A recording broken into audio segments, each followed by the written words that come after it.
Welcome to my YouTube automotive channel. In today's video I have a 2012 Ford Explorer Limited and I will show you which fuses and which relays to check in case your front or rear blower motor are not working.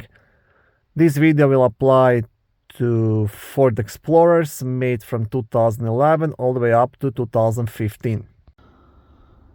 Now all the fuses and relays you want to check will be located in the main fuse box, which is under the front hood. It's located right here.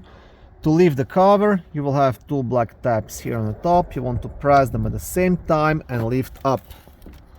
And on the back side of the cover you will also have a small fuse diagram.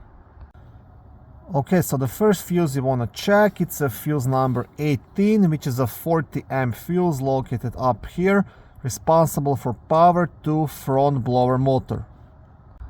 Second fuse, it's a fuse number 39, which is again 40 amp fuse, responsible for power to auxiliary blower motor.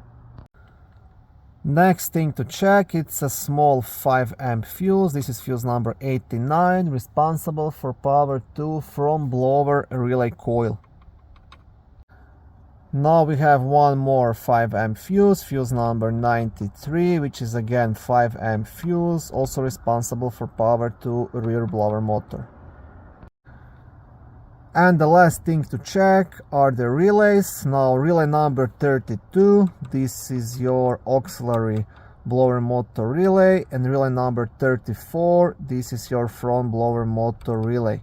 Now the best way to test the relays, just try to replace it with one of the same kind and see if that makes a difference. If it does, just get a new relay and have it replaced. In case all of the fuses and relays are good, then you will have to do a bit deeper diagnostics and look at the blower motor resistor, look at the blower motor itself, or a possible wiring issue. Okay, thank you for watching this short video. I hope it was helpful and educational. If it was, please like it and consider subscribing to my YouTube automotive channel. On my channel there is lots of how-to videos, do-it-yourself videos, car reviews, product reviews and other similar automotive topics.